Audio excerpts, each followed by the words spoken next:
Hello दोस्तों, कैसे हैं आप लोग। उम्मीद करते हैं कि अच्छे होंगे। और मैं आप लोगों के बीच में बहुत दिनों के बाद आ रही हूँ कुछ वीडियो को लेकर। इसका कुछ पर्सनल रीज़न था, आप लोगों को बाद में इसके बारे में बताया जाएगा। तो आप सभी का एक बार फिर से वेलकम है हमारे YouTube channel gratitude learning academy में। दोस्तों, आज हम लोग देखने वाले हैं झारखंड के प्रमुख औद्योगिक नीतियों के बारे में।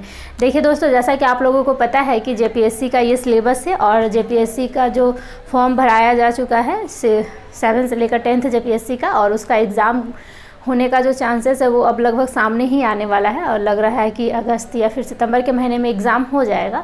तो उसके लिए क्या करना है हम लोगों को कि पीटी अच्छे तरीके से करना है ताकि पीटी हमारा क्वालिफाई हो जाए, क्योंकि पीटी जो है वो पहला स्टेप है और अगर इसे आप लोग पार कर जाएंगे तो ही आप लोगों को मेंस में बैठने का मौका मिलेगा।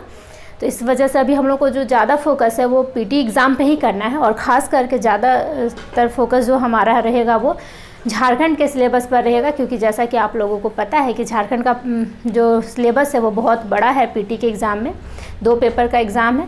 और अगर किन्हीं को अगर अभी तक सिलेबस के बारे में कोई डाउट है तो आप लोग मेरा एक वीडियो सिलेबस पे दिया हुआ है, उसे आप लोग एक बार अच्छे से देख लीजिए। उसमें पीटी के लिए पूरे सिलेबस को अच्छे से बता दिया गया है। तो उम्मीद करते हैं कि आप लोग उसे एक बार देख लेंगे, तभी इस वीडियो को देखिए तो आप लोग को ज़्यादा फ़ायदा होगा। और झारखंड के सिलेबस के अकॉर्डिंग ही क्लासेस आपको धीरे धीरे सारे दे दिए जाएंगे, और लगभग 8-10 वीडियो आप लोग को दे दिया गया है। और मेरा प्रयास रहेगा कि आप लोग को और भी वीडियो धीरे धीरे करके दे दिया जाए। तो चलिए दोस्तों, ज़्यादा देर नहीं करते हैं और आज के इस टॉपिक को शुरू करते हैं। जैसा कि आप लोगों को पता है दोस्तों कि झारखंड का गठन जो है वो कब किया गया है, तो हम लोग का झारखंड अस्तित्व में आया 28वें राज्य के रूप में 15 नवंबर सन 2000 ईस्वी को।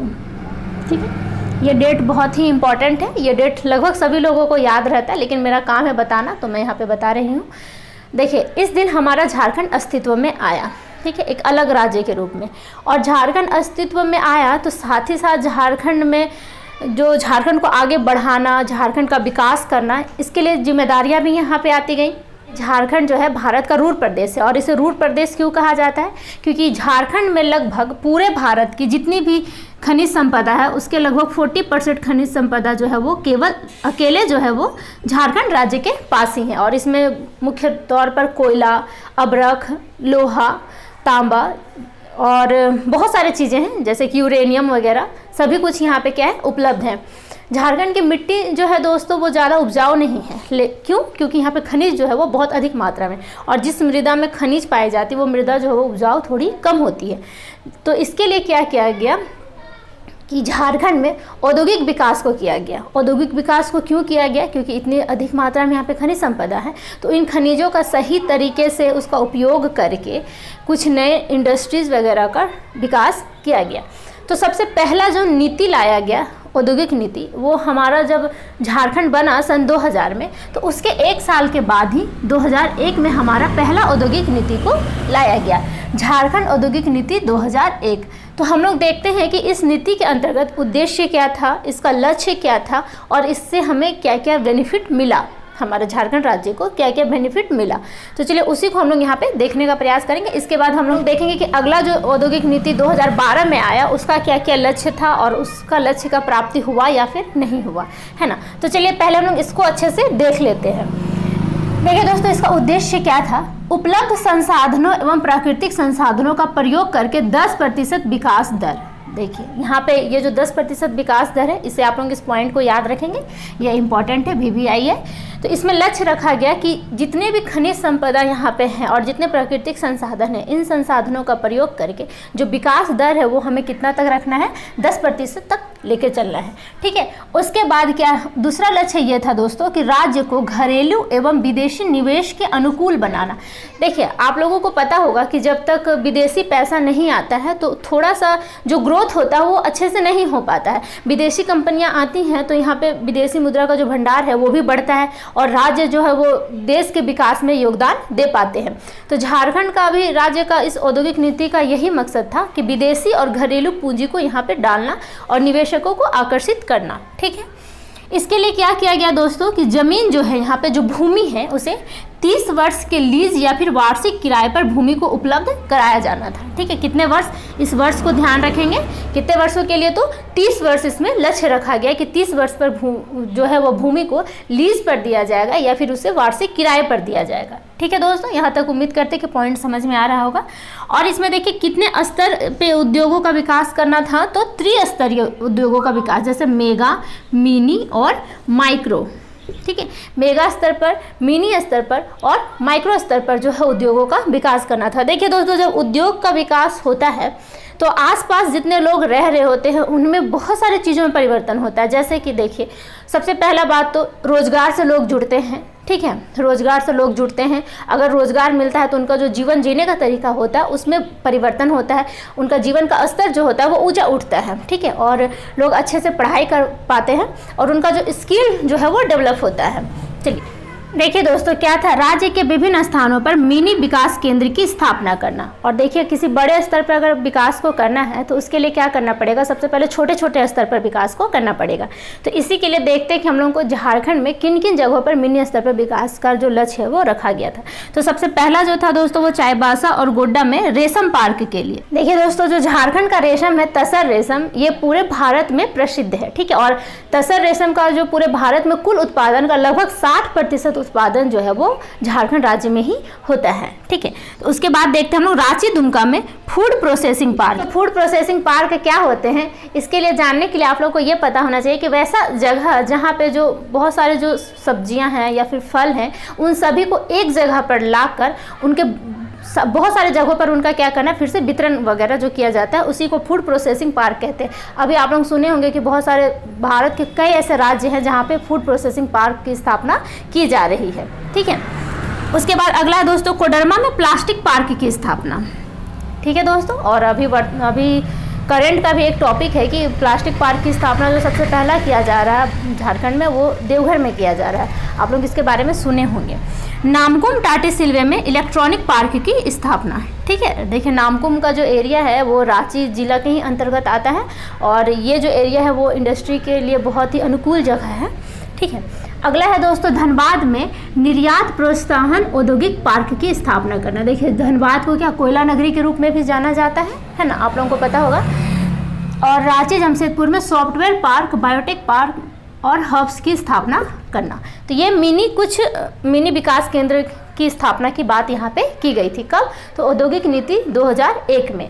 उसके बाद देखिए दोस्तों इसका क्या परिणाम हुआ, तो इस औद्योगिक नीति के परिणाम स्वरूप 26 mega industries, 106 large and medium industries और 181 मिनी इंडस्ट्रीज की स्थापना जो लक्ष्य है वो रखा गया है।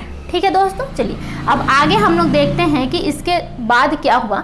तो देखिए झारखंड औद्योगिक नीति 2001 के प्रभाव के परिणाम स्वरूप कई संगठनों का विकास हुआ। अब देखते हैं वो संगठन कौन कौन से हैं, क्योंकि इनसे रिलेटेड एग्जाम में सवाल पूछे जाते हैं और 2016 का जो जीपीएससी का एग्जाम था उसमें इससे रिलेटेड सवाल पूछे गए थे।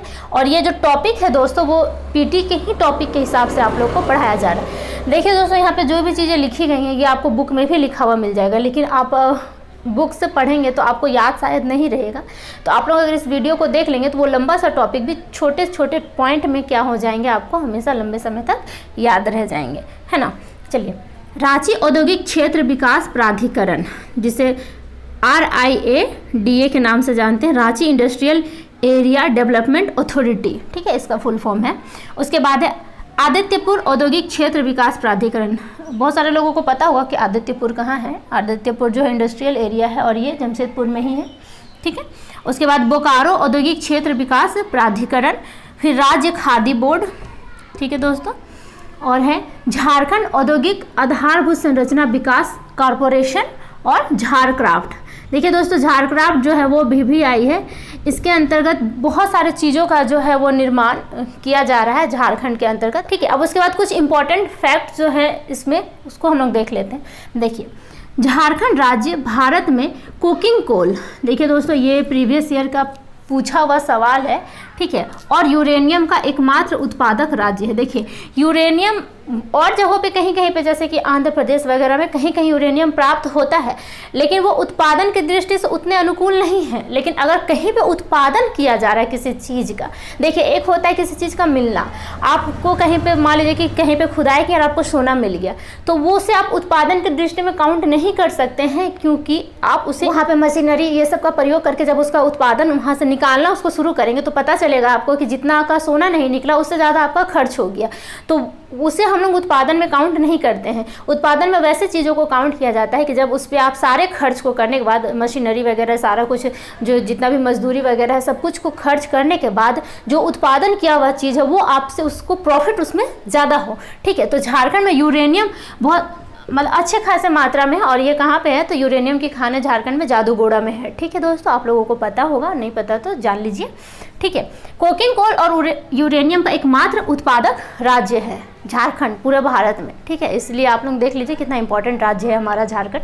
और इसके साथ ही झारखंड कोयला, अब्रक, काइनाइट और कॉपर उत्पादन में भी अग्रणी राज्य है। ठीक है दोस्तों, किन किन चीज़ों में, और कोयला में, अब्रक में, काइनाइट में, कॉपर में, इन सभी चीज़ों के उत्पादन में भी जो झारखंड है वो एक अग्रणी राज्य है।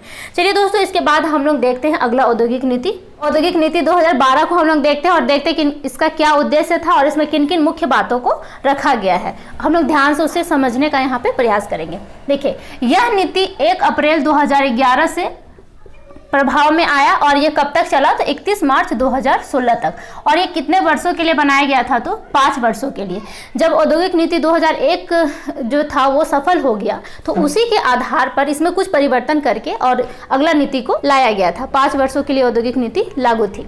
ठीक है दोस्तों, और इसका उद्देश्य को चलिए अब हम लोग देख लेते हैं। तो इसका उद्देश्य देखिए, सबसे पहला जो उद्देश्य था वो यही था कि जितने भी झारखंड में खनिज संपदा पाए जाते हैं उनका सही तरीके से और एक अनुकूल स्तर पर उनका प्रयोग करना। ठीक है, तो राज्य के संसाधनों एवं खनिज संपदा का अनुकूल स्तर पर प्रयोग करना इसका उद्देश्य था। ठीक है, और देखिए दूसरा उद्देश्य क्या था दोस्तों, जैसा कि आप लोगों को पता है कि झारखंड जो है वो औद्योगिक खनिज संपदा की दृष्टि से पूरे भारत में 40% खनिज संपदा जो है झारखंड में है, फिर भी यहाँ पे बेरोजगारी जो है वो बहुत ही उच्च स्तर पर है। ठीक है, तो इसका उद्देश्य क्या रखा गया था, तो रोजगार के अवसरों को सृजन करना। ठीक है, इसके लिए रेशम उद्योग, हस्तकरघा, खादी एवं ग्राम उद्योगों को बढ़ावा देने का प्रयास किया गया। ठीक है, और दूसरा पॉइंट ये है दोस्तों कि एससी और एसटी एवं वंचित वर्गों की औद्योगिक विकास की भागीदारी। देखिए एससी और एसटी का मतलब हो गया अनुसूचित जाति और अनुसूचित जनजातियां। ठीक है दोस्तों, और वंचित वर्ग वैसे वर्ग हो गए जो बहुत ही ज़्यादा पिछड़े या फिर दबे हुए वर्ग हैं।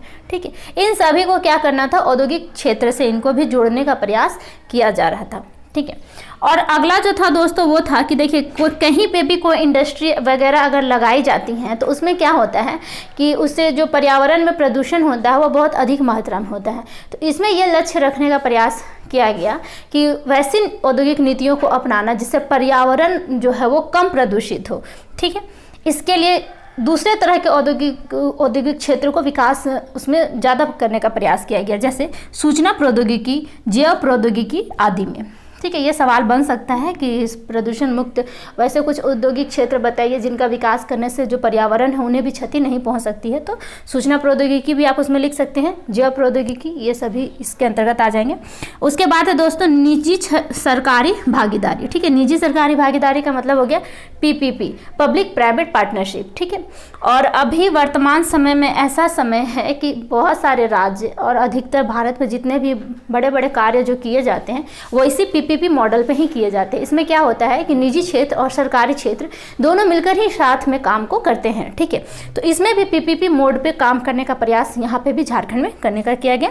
और इसके अंतर्गत क्या हुआ कि निजी निवेश के माध्यम से जो निजी कंपनियां हैं उनके निवेश के माध्यम से क्या करना था, तो तकनीकी संस्थानों को बढ़ावा देना। ठीक है दोस्तों, तकनीकी संस्थान वैसे संस्थान जैसे एग्जाम्पल के लिए अभियंत्रक कॉलेज मतलब इंजीनियरिंग कॉलेज, चिकित्सक कॉलेज मतलब मेडिकल कॉलेज, और नर्सिंग संस्थान और प्रबंधन संस्थान मैनेजमेंट इंस्टीट्यूट से होते हैं। इन सभी संस्थानों को क्या करना था, तो बढ़ावा देने का प्रयास इसके अंतर्गत किया गया। अब चलिए दोस्तों, इसमें कुछ इम्पॉर्टेंट जो भूमि से भी रिलेटेड कुछ नियम को लाया गया था तो हम लोग उसको भी देख लेते हैं। अगर कहीं पे औद्योगिक विकास को अगर करना है आपको, तो सबसे जो मुख्य चीज़ है, सबसे पहला जो पूंजी वाला चीज़ है वो है भूमि। ठीक है, अब इसमें देखते हैं इस नीति में जिला स्तर पर भूमि बैंक का लक्ष्य रखा गया। ठीक है, भूमि बैंक कहने का मतलब हो गया कि पहले से ही भूमि को एक रिकॉर्ड बनाकर उस भूमि को रख लेना, जिन भूमि पे जो कृषि कार्य है वो बहुत कम होता है। देखिए, इस भूमि बैंक के अंतर्गत वैसे भूमि को शामिल नहीं करना था जिनमें कम से कम साल भर में 2 फसलों का उत्पादन होता है। आप समझ रहे होंगे कि जो कृषि के लिए उपयोगी भूमि है उन सभी को छोड़कर वैसी भूमि जो पड़ती पड़ी हुई है, जिनसे कुछ उतना रेवेन्यू नहीं आता है, तो उन सभी भूमियों को क्या किया गया था, तो इसके अंतर्गत शामिल किया गया था भूमि बैंक के अंतर्गत। और देखिए दोस्तों, इसमें क्या था, 200 से 500 एकड़ जमीन पर सरकार के द्वारा आधारभूत संरचना का निर्माण और औद्योगिक इकाइयों को प्रोत्साहन देना था। देखिए, सरकार के द्वारा इतना किया गया था। उसके बाद अगला जो हम लोग यहाँ पे एक पॉइंट देखने वाले हैं कि इस नीति में औद्योगिक क्षेत्र विकास प्राधिकरण में कम से कम 1000 एकड़ भूमि का अधिग्रहित करने का प्रावधान था। ठीक है, आप लोग इस पॉइंट पे कंफ्यूज नहीं होइएगा, जिसमें 40% भूमि, मान लीजिए कि 1000 एकड़ भूमि है तो उसमें से 400 एकड़ का जो भूमि है उसमें सूक्ष्म तथा लघु उद्योग के लिए आरक्षित उसे रखा जाना था। आप लोग समझ गए होंगे कि झारखंड में दोस्तों जो भूमि से रिलेटेड कानून है वो बहुत ही सख्त हैं और बहुत ही इम्पॉर्टेंट है, उनके बारे में अच्छे से डिटेल से आपको जानना ज़रूरी है। इसी के लिए हम लोग CNT SPT एक्ट के बारे में भी पढ़ेंगे और उस पर भी वीडियो आ जाएगा, एग्ज़ाम से पहले ही आ जाएगा उस पर भी वीडियो। ठीक है, और देखिए इसमें भी क्या था कि 30 वर्ष के लिए ज़मीन लीज पर दिया जाएगा। ठीक है, लीज पर दिए जाने का अर्थ ये हुआ दोस्तों कि वो ज़मीन पे मालिकाना हक तो नहीं होगा, लेकिन वो ज़मीन 30 वर्षों के लिए वो आपके नाम पर ही रहेगा। आप उस 30 वर्ष में उस ज़मीन पे कुछ भी काम को आप कर सकते हैं। ठीक है, देखिए उसके बाद इसमें क्या था, नोट करके एक चीज़ यहाँ पे लिखा हुआ है कि भूमि हस्तांतरण के 5 वर्षों के अंदर भूमि का उपयोग आवश्यक है। देखिए, अगर आपको भूमि हस्तांतरित कर दी जाती है तो 5 साल के अंदर ही उस भूमि का आपको उपयोग करना होगा। अगर आप उस भूमि का उपयोग नहीं करते हैं तो वो भूमि क्या होगा, फिर से वापस जिनसे आप हस्तांतरित करवाए हैं उनके पास चला जाएगा। ठीक है, तो ये क्वेश्चन एग्जाम में पूछा हुआ है कि कितने वर्ष के अंदर आपको उसका उपयोग करना होगा, तो 5 साल के अंतर ही आपको उसको क्या करना पड़ेगा, उपयोग करना पड़ेगा। ठीक है, और देखिए इसमें एक इम्पॉर्टेंट कार्य भी किया गया था कि इस नीति के अंतर्गत औद्योगिक गलियारे का निर्माण किया गया था। औद्योगिक गलियारा से आप समझ सकते हैं दोस्तों, उस तरह का गलियारा कहने का मतलब ये हुआ कि जहाँ जहाँ पे औद्योगिक क्षेत्र का बहुत अधिक स्तर पर विकास हुआ है तो उन क्षेत्रों पे क्या करना, उन क्षेत्रों को आपस में क्या करना, कनेक्टिविटी देना है। और वो कनेक्टिविटी किस तरह से होगा, उन कनेक्टिविटी में रेल, सड़क, सभी तरह से उनको क्या करना है, जोड़ के रखना है, ताकि अगर किसी भी तरह का कार्य अगर होता है तो इन सभी जगहों पे आसानी से क्या किया जा सके, पहुंचा जा सके। आप इस पॉइंट को समझे होंगे। इसलिए आप लोग देखते होंगे कि जहाँ जहाँ इंडस्ट्रीज बहुत अधिक मात्रा में होता है तो वहाँ पे रोड या फिर रेलवे लाइन, हवाई यातायात की सुविधा, ये सभी जो सुविधाएं होती हैं वो अच्छे से रहती हैं। ठीक है, इसके बाद देखिए दोस्तों, यहाँ पे एक पॉइंट लिखा हुआ है, NH के दोनों किनारों पर, NH मतलब हो गया नेशनल हाईवे के दोनों किनारे पर 25 किलोमीटर तक औद्योगिक क्षेत्र का विस्तार करना। ठीक है, 25 किलोमीटर के क्षेत्र के अंतर्गत क्या करना है, आपको औद्योगिक क्षेत्र का विकास करना है। ठीक है, चलिए ये पॉइंट तो मैंने आप लोगों को पहले ही समझा दिया। अब इसमें कुछ इंपॉर्टेंट, बहुत ही इंपॉर्टेंट पॉइंट है, इससे आप लोग याद रखिएगा कि इस नीति के अनुसार 8 बृहद क्षेत्रों में औद्योगिकरण के आधार पर बांटा गया है। देखिए इन 8 क्षेत्रों में आपको पता है कि बहुत सारे जगहों पे जो खनिज संपदाएं मिलती हैं उन्हीं के आधार पर इन्हें बांटा गया है। तो सबसे पहला है पलामू गढ़वा क्षेत्र। ठीक है दोस्तों, ये पलामू गढ़वा क्षेत्र, पलामू जिला आप लोग देखेंगे, पलामू गढ़वा क्षेत्र। तो यहाँ पे क्या है, तो लौह अयस्क की बहुत अधिक मात्रा में प्राप्ति होती है, तो इसे इस आधार पर बांट दिया गया। अगला है लोहरदगा लातेहार औद्योगिक क्षेत्र। देखिए दोस्तों, लोहरदगा जो है वो बॉक्साइट उत्पादन में बहुत अग्रणी है, तो इसके लिए ही इसे बॉक्साइट, देखिए अलग अलग जहाँ पे जो जो चीज़ें मिलती हैं उनके आधार पर इन क्षेत्रों को बांटा गया है। ठीक है, उसके बाद है कोडरमा हजारीबाग क्षेत्र। तो यहाँ पे आप याद रख लीजिएगा कि अबरख, ठीक है, अबरख राजधानी भी कहते हैं कोडरमा को। कोडरमा में बहुत अधिक मात्रा में अबरख का उत्पादन होता है। तो देखिए यहाँ पे पलामू गढ़वा में हो गया लोहा के लिए, लोहरदगा लातेहार में हो गया बॉक्साइट, और कोडरमा हजारीबाग में अबरख के लिए। रांची औद्योगिक क्षेत्र, देखिए अब रांची में क्या है, HEC आप लोग जानते होंगे, इन सभी बहुत सारे फैक्ट्री वगैरह का यहाँ पे है, औद्योगिक क्षेत्र यहाँ पे भी है। तो रांची में मेनली क्या है, सॉफ्टवेयर टेक्नोलॉजी, ये सब के लिए इसको बांटा गया है। धनबाद बोकारो, तो आप लोग जान रहे होंगे कि बोकारो में क्या है, स्टील प्लांट है, और धनबाद जो है कोयला नगरी के लिए प्रसिद्ध है। यहाँ पे सिंहभूम का क्षेत्र जो है दोस्तों वो है लौह अयस्क के लिए। ठीक है, और घाटशिला भी क्या है, तांबा के उत्पादन के लिए। ठीक है, देखिए दोस्तों, यहाँ पे देवघर, जसीडीह और संथाल परगना औद्योगिक क्षेत्र के बारे में बताया गया। तो यहाँ पे मेनली जो है वो सिल्क प्रोसेसिंग के लिए और भी बहुत सारे जो मेडिसिनल प्लांट वगैरह हैं, इन सभी के उत्पादन के लिए इन क्षेत्रों को विकास करना था। ठीक है दोस्तों, तो उम्मीद करते हैं कि ये जो औद्योगिक नीति था 2012 का, इसके बारे में आप लोग अच्छे से समझ गए होंगे। इसके बाद 2 और पॉइंट पे एक वीडियो आ जाएगा जिसमें औद्योगिक नीति 2016 और फिर जो अलग प्रकार की और छोटी छोटी नीतियां जो बनाई गई थी उनको एक ही वीडियो में कंप्लीट कराने का मेरा प्रयास रहेगा। देखिए दोस्तों, क्लास तो आप लोग झारखंड का जो दिया जा रहा है रिकॉर्डेड, उसे देखिए ही, साथ ही साथ जो शाम में लाइव सेशन चलता है 9 बजे से, उसमें भी आप लोग जरूर से जुड़िए, क्योंकि देखिए उसमें ओवरऑल जीके से रिलेटेड ही होता है क्लासेस, लाइव क्लास। तो उसमें आप लोग जुड़ेंगे तो बहुत ज़्यादा आपको फ़ायदा होगा उससे भी एग्जाम में, क्योंकि आप लोगों को पता है कि झारखंड तो पढ़ना ही है, लेकिन साथ ही साथ आप लोगों का अलग से एक पेपर जो जीएस का है, उसमें जनरल जो अवेयरनेस है उसके बारे में आप लोगों को पूछा जाएगा। ठीक है, तो इसके लिए आप लोग उससे जुड़िएगा।